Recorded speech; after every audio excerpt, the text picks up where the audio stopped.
Upon their arrival at Venice, Candide went to search for Cacambo at every inn and coffee-house, and among all the ladies of pleasure, but to no purpose. He sent every day to inquire on all the ships that came in. But there was no news of Cacambo. "What," said he to Martin, "I have had time to voyage from Suriname to Bordeaux, to go from Bordeaux to Paris, from Paris to Dieppe, from Dieppe to Portsmouth, to coast along Portugal and Spain, to cross the whole Mediterranean, to spend some months, and yet the beautiful Cunegond has not arrived.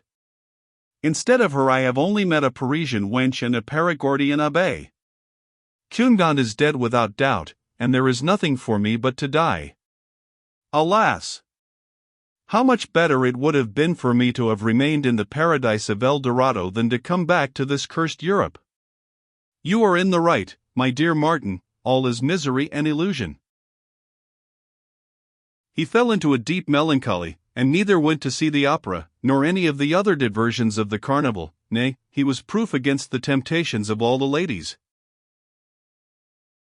"You are in truth very simple," said Martin to him, "if you imagine that a mongrel valet, who has 5 or 6 millions in his pocket, will go to the other end of the world to seek your mistress and bring her to you to Venice. If he find her, he will keep her to himself; if he do not find her, he will get another. I advise you to forget your valet Cacambo and your mistress Cunegond." Martin was not consoling. Candide's melancholy increased, and Martin continued to prove to him that there was very little virtue or happiness upon earth, except perhaps in El Dorado, where nobody could gain admittance. While they were disputing on this important subject and waiting for Cunegond, Candide saw a young Theatin friar in St. Mark's Piazza, holding a girl on his arm. The Theatin looked fresh-colored, plump, and vigorous, his eyes were sparkling, his air assured, his look lofty, and his step bold. The girl was very pretty, and sang. She looked amorously at her Theatin, and from time to time pinched his fat cheeks. "At least you will allow me," said Candide to Martin, "that these two are happy. Hitherto I have met with none but unfortunate people in the whole habitable globe, except in El Dorado, but as to this pair, I would venture to lay a wager that they are very happy." "I lay you they are not," said Martin. "We need only ask them to dine with us," said Candide, "and you will see whether I am mistaken." Immediately he accosted them, presented his compliments, and invited them to his inn to eat some macaroni, with Lombard partridges, and caviar, and to drink some Montepulciano, Lacrymae Christi, Cyprus and Samos wine. The girl blushed, the Theatin accepted the invitation and she followed him, casting her eyes on Candide with confusion and surprise, and dropping a few tears. No sooner had she set foot in Candide's apartment than she cried out, "Ah! Mr. Candide does not know Paquette again." Candide had not viewed her as yet with attention, his thoughts being entirely taken up with Cunegond, but recollecting her as she spoke. "Alas," said he, "my poor child, it is you who reduced Dr. Pangloss to the beautiful condition in which I saw him?" "Alas! It was I, sir, indeed," answered Paquette. "I see that you have heard all. I have been informed of the frightful disasters that befell the family of my lady Baroness, and the fair Cunegond. I swear to you that my fate has been scarcely less sad. I was very innocent when you knew me. A Grey Friar, who was my confessor, easily seduced me. The consequences were terrible. I was obliged to quit the castle some time after the Baron had sent you away with kicks on the backside. If a famous surgeon had not taken compassion on me, I should have died. For some time I was this surgeon's mistress, merely out of gratitude. His wife, who was mad with jealousy, beat me every day unmercifully. She was a fury. The surgeon was one of the ugliest of men, and I the most wretched of women, to be continually beaten for a man I did not love. You know, sir, what a dangerous thing it is for an ill-natured woman to be married to a doctor." Incensed at the behavior of his wife, he one day gave her so effectual a remedy to cure her of a slight cold, that she died 2 hours after, in most horrid convulsions. The wife's relations prosecuted the husband, he took flight, and I was thrown into jail. My innocence would not have saved me if I had not been good-looking. The judge set me free, on condition that he succeeded the surgeon. I was soon supplanted by a rival, turned out of doors quite destitute, and obliged to continue this abominable trade, which appears so pleasant to you men, while to us women it is the utmost abyss of misery. I have come to exercise the profession at Venice. Ah!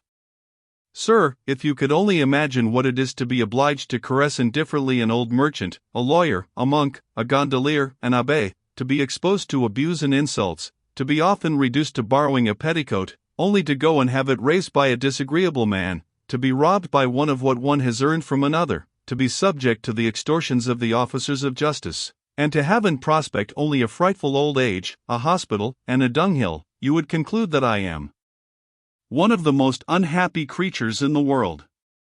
33. Paquette thus opened her heart to honest Candide, in the presence of Martin, who said to his friend, "You see that already I have won half the wager."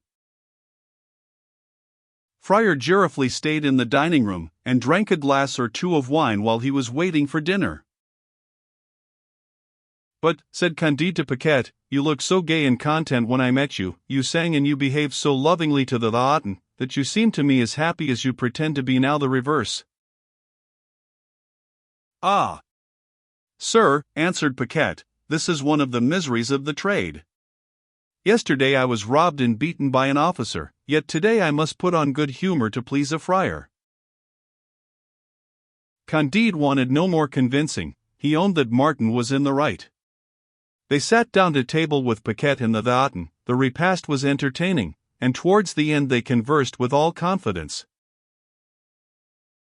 "Father," said Candide to the friar, "you appear to me to enjoy a state that all the world might envy. The flower of health shines in your face, your expression makes plain your happiness, you have a very pretty girl for your recreation, and you seem well satisfied with your state as a Laocoon."